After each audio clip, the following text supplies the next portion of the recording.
Value zone hyper mart ఇప్పుడు మన అమీర్పేట్ లో ఈ సెప్టెంబర్ 18th గొప్ప ప్రారంభం. ఓకే, ఇప్పుడు ఏదైనా ఒక సినిమా రిలీజ్ అవ్వగానే ఇలాంటి ముందు సినిమా సక్సెస్ అయింది అనగానే అద్భుతంగా అందరి దగ్గర నుంచి అప్రిషియేషన్స్ వస్తాయి. What is the best compliment you got from? Sir ఈసారి మా నాన్నగారి నుంచి కాంప్లిమెంట్, ఈసారి డివైన్ బ్లెస్సింగ్స్ ఉన్నాయి డోంట్ వరీ అని. ఈసారి డివైన్ బ్లెస్సింగ్స్ ఉన్నాయి డోంట్ వరీ, అంత వర్కౌట్ అయిపోద్ది అని. కరెక్ట్గా అప్పుడు నేను తిరుమలలోనే ఉన్నాను. మీ నాన్నగారు ఒక ఐపీఎస్ ఆఫీసర్. సో ఆయనకు మీకు ఇండియా సినిమాలోకి రావడం ఇంట్రెస్ట్ లేదు కదా? అదే కొంచెం టైం ఇచ్చారు, నీ ప్యాషన్ కోసం నువ్వు ట్రై చేయని. అవ్వకపోతే పేరేంటి? శ్రీనివాస్ అండి. సర్వీస్ సార్ రిటైర్ అయిపోయారు ఆయన. So okay, very happy. That is very happy. అది కాకుండా చిరంజీవి గారి ఇండస్ట్రీలో నుంచి, అది సార్ ఇండస్ట్రీ నుంచి ఎవరు కాంప్లిమెంట్? చిరంజీవి గారి దగ్గర నుంచి. చిరంజీవి గారి దగ్గర నుంచి మెసేజ్ వచ్చింది సార్. చిరంజీవి గారి దగ్గర నుంచి రాకపోతే ఆశ్చర్యం కదా, వస్తే ఆశ్చర్యం లేదు. చాలా నీట్. ఎందుకంటే ఏదైనా ఒక మిరకిల్ జరిగినప్పుడు, ఒక మంచి జరిగినప్పుడు ఆయన స్పందించే విధానం మనందరికీ తెలుసు. అది సార్, అది చాలా నీట్ గా ఆర్టికులేట్ చేసి చాలా బ్యూటిఫుల్ గా చిన్న పంపించారు ఏమన్నా మెసేజ్ లాగా? సరే సార్, మెసేజ్ లాగా. అది డియర్ కార్తిక్ అని. Please forward me that message. తప్పకుండా sir, we will display that sir, తప్పకుండా. పోతే ఈ సినిమా అనేటువంటిది కాంప్లిమెంట్స్ అందరూ అభినందిస్తారు, ఇస్తారు. ఈ అభినందనలు అనేటువంటి ఆనందంగా ఎంజాయ్ చేస్తాం, కానీ క్రిటిసిజం కూడా వస్తుంది. ఈ క్రిటిసిజాన్ని తీసుకోవాల్సిన అవసరం కూడా ఉంది. మీ సినిమాకి ఎలాంటి క్రిటిసిజం వచ్చిందో మీరే హానెస్ట్గా చెప్తే. సెకండ్ హాఫ్లో కొంత ల్యాగ్ ఉంది, చిన్న చిన్న ల్యాగ్స్ ఉన్నాయి అనేటువంటిది ఒకటి వచ్చింది. మామూలుగా బలాలు బలహీనతలు అని రాస్తారు కదా మన రివ్యూలో. సెకండ్ హాఫ్లో కొంత ల్యాగ్ ఉంది అనేటువంటిది వచ్చింది. Do you accept that? అంటే సార్ నేను రియలైజ్ అయిందండి సార్, ఎక్కడో చిన్న డ్రాప్ లేకుండా మళ్ళీ హై అయితే క్రియేట్ చేయలేము అని నా గట్టి opinion sir. Wanted come down అంటే అట్ ద సేమ్ టైం దాంట్లో ఏదో కథ చెప్తున్నాం అన్నంతవరకు ఓకే సార్. కథ చెప్పకుండా మనం ఏదో ప్లే చేస్తున్నాము, అది ల్యాగ్ రూపంలో వచ్చిందంటే then it is a concern sir. మేము అక్కడ ఏవైతే సీన్స్ చెప్పాలనుకున్నామో చాలా డీటెయిల్డ్గా చెప్పే ప్రయత్నం చేశాం సార్. అంటే ఆ చిన్న అబ్బాయి జగత్ బాబు గారి దగ్గర పెరుగుతూ వాడు ఏం ఫీల్ అయ్యాడు, వాడు ఎందుకు నన్ను మోసం చేశారు, నాకు డిస్క్రిమినేషన్ జరిగింది, మళ్ళీ వాళ్ళ అబ్బాయికే ఇచ్చాడు పుస్తకము, ప్రపంచం అంతా ఇలాగే ఉంటుంది, అందుకనే ఈ ఊరు మొత్తానికి ఒక ఎగ్జాంపుల్ ఇస్తాను అనేది ఎందుకో చాలా కరెక్ట్గా చూపించాలి అనిపించింది సార్. అది కొంచెం ఫాస్ట్గా చెప్పేస్తే లాస్ట్లో అతను కుంభమేళాలో చేసేది కానీ అదంతా ఎక్కడో పే ఆఫ్ దగ్గర మళ్ళీ ప్రాబ్లం అయిపోతుంది అని అనిపించింది సార్. ఒక 1 minute 2 minutes ఎక్స్ట్రా అయినా పర్లేదు, ఆనెస్ట్గా చెప్దాము. అది కానీ ఇంకొకటి ఫైనల్గా అమ్మ దగ్గర రెజల్యూషన్ ఫైనల్ బుక్ తీసుకోవడం ఉంది కానీ సార్, ఆ 2 ఆర్కులు మాత్రం కరెక్ట్గా చెప్దాము ఎవరేమనుకున్నా కూడా అనేది చూసినప్పుడు కాన్షియస్గా నేను కానీ శ్రీకర్ సార్ కానీ అందరం కానీ కాన్షియస్గా తీసుకున్న డెసిషన్. 1-2 ఖచ్చితంగా ఆ చిన్న స్లో అనిపించే ఛాన్స్ ఉంది సార్, కానీ ఆప్షన్ లేదేమో.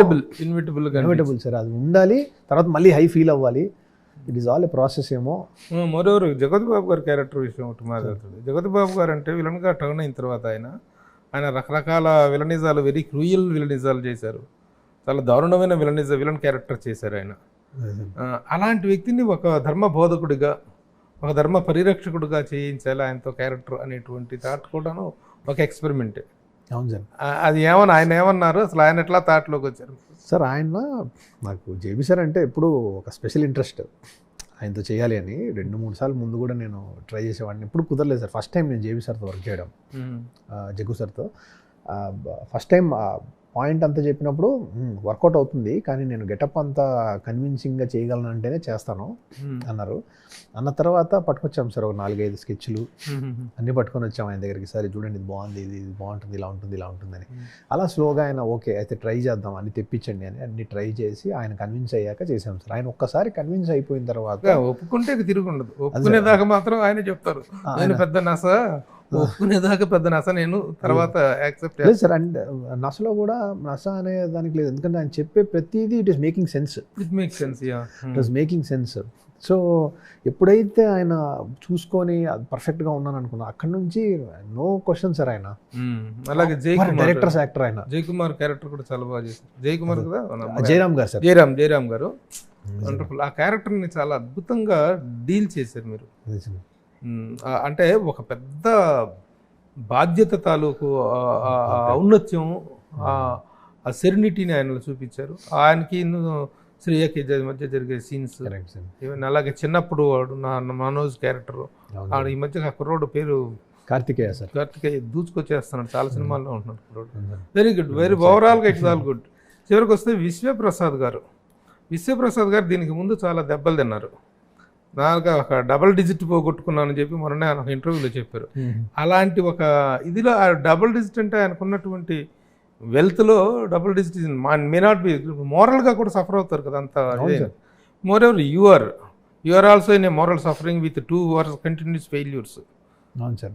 ఈ సమయంలో అటు ఆయన కానీ ఇటు మీరు కానీ మొత్తం శక్తి మొత్తాన్ని కూట తీసుకొని మళ్ళీ ఇలాంటి ఒక మిరకిల్ చేయటం అనేటువంటి గొప్ప విషయం. Congratulations for that part aspect. అయితే ఎలా అనిపించింది మీ మధ్యలో ఫైనాన్షియల్ బడ్జెట్ పెరిగిపోతున్నప్పుడు ఆయన రియాక్షన్స్? ఇంకోటి కూడా ఏంటంటే విశ్వప్రసాద్ గారు I'm the if the director is the captain of the ship, I'm the owner of the ship అనేటువంటి ఇదిలో ఉంటారు ఆయన. ఆయన ఓనర్షిప్కి కానీ ఆయన ప్రొడ్యూసర్ కానీ ఇంటిగ్రిటీకి కానీ దెబ్బతింటే ఎవరిని కేర్ చేయరు. ఆయన చాలా ఇదిగా మాట్లాడతారు. అలాంటి విషయంలో మీ ఇద్దరికి ఎప్పుడైనా ఈ ఐడిఎల్ఎల్సి క్రాషెస్ కానీ ఏమైనా వచ్చినాయా? యాక్చువల్లీ నిజం చెప్పండి. నిజం. ఎందుకంటే ఆయన చాలా ఇదైనటువంటి is not so soft as he looks. లేదు సార్, నేను నాకు తెలిసి ఆ బ్యానర్లో హైయెస్ట్ నెంబర్ ఆఫ్ ఫిల్మ్స్ నేనే చేశాను. సో నేనే కెమెరామెన్గా కానీ డిఓపిగా చాలా తక్కువ మాట్లాడుకుంటాం సార్.